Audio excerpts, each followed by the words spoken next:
എൻ്റെ എല്ലാ പ്രിയപ്പെട്ട കൂട്ടുകാർക്കും പുതിയൊരു വീഡിയോയിലേക്ക് സ്വാഗതം. ഞാൻ ഇൻസ്റ്റയിൽ ബേസിൽ ജോസഫിൻ്റെ ഒരു വീഡിയോ കണ്ടിരുന്നു. ഒരു ചെമ്മീൻ നിർവ്വാണം. ചെമ്മീൻ കൊണ്ട് ഞാൻ പല പല വീഡിയോ ചെയ്തിട്ടുണ്ട്. എന്നാലും ഇത് ആദ്യമായിട്ടാണ്. നല്ല പച്ച കളറിൽ ഗ്രേവി ആയിട്ടുള്ള ഒരു വീഡിയോയാണ്. നമുക്കതൊന്ന് ചെയ്ത് നോക്കാം. എനിക്ക് ഇന്ന് കുറച്ച് നാരൻ ചെമ്മീൻ കിട്ടിയിട്ടുണ്ട്.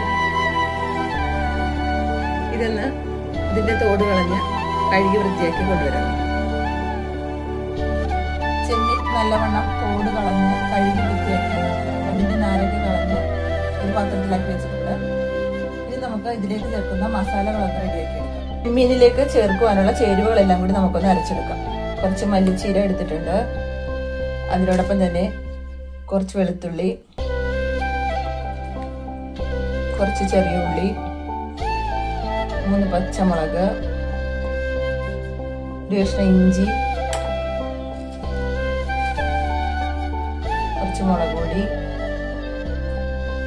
കുറച്ച് മല്ലിപ്പൊടി, കുറച്ച് മഞ്ഞൾപ്പൊടി, കുറച്ച് മസാല, ആവശ്യത്തിന് ഉപ്പ്, പിന്നെ അതിലേക്ക് കുറച്ച് വിനാഗിരി. ഇവയെല്ലാം കൂടെ അരച്ചെടുത്തോണ്ട് വരാം. നമ്മുടെ ഗ്രേവി ഇവിടെ റെഡിയായി. ഗ്രേവി നമ്മുടെ ചെമ്മീനിലേക്ക് ചേർത്ത് യോജിപ്പിച്ച് നമുക്ക് റെഡിയാക്കി എടുക്കാം. ഒരു പാൻ അടുപ്പത്ത് വെച്ച് പാൻ ചൂടായി വരുമ്പോഴേക്കും നമുക്ക് കുറച്ച് വെളിച്ചെണ്ണ ഒഴിച്ചു കൊടുക്കാം. വെളിച്ചെണ്ണ ചൂടായി വരുമ്പോഴേക്കും നമുക്ക് കുറച്ച് പച്ചമുളകാണ്. പച്ചമുളകിൻ്റെ പഴുത്ത് പോയി കുറച്ച് കറിവേപ്പില ഇട്ട് കൊടുക്കാം.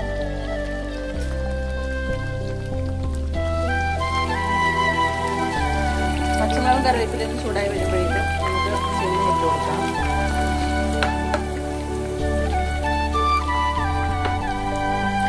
മല്ലിച്ചീര കുറച്ചുകൂടി ചേർക്കുവാണെങ്കിൽ നല്ല പച്ച കളർ കിട്ടും. പക്ഷെ ഞാൻ മല്ലിച്ചീര അധികം ചേർത്തില്ല. ഞാൻ ആവശ്യത്തിന് മാത്രമേ ചേർത്തിട്ടുള്ളൂ. നമുക്ക് കുറച്ചുകൂടെ ചേർത്താൽ നല്ല പച്ച കളറായിരിക്കും.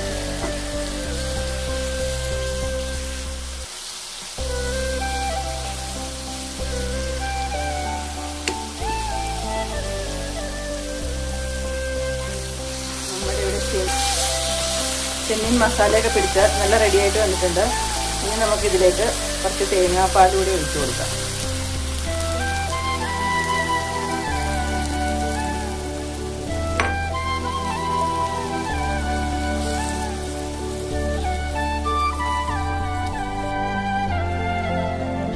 നല്ലവണ്ണം ഒന്ന് വറ്റട്ടെ. വെച്ചത് കൂടി ഇട്ട് കൊടുക്കുവാണ്.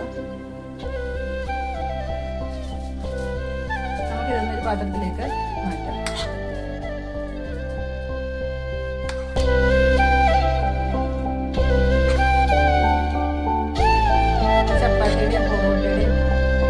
ചോറിനൊപ്പം വേണമെങ്കിലും കഴിക്കാം. ഞാൻ ചപ്പാത്തിയുടെ ഒപ്പമാണ് കഴിക്കാൻ പോകുന്നത്.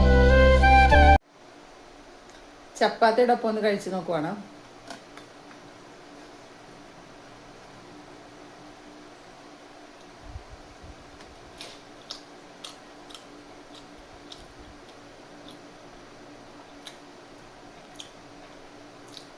സൂപ്പർ ടേസ്റ്റാണ്. നിങ്ങളും ഒന്ന് ട്രൈ ചെയ്യുക. അപ്പം എൻ്റെ ഈ വീഡിയോ ഇഷ്ടപ്പെട്ടാൽ ലൈക്ക് ചെയ്ത് ഫോളോ ചെയ്ത് എന്നെ സപ്പോർട്ട് ചെയ്യുക.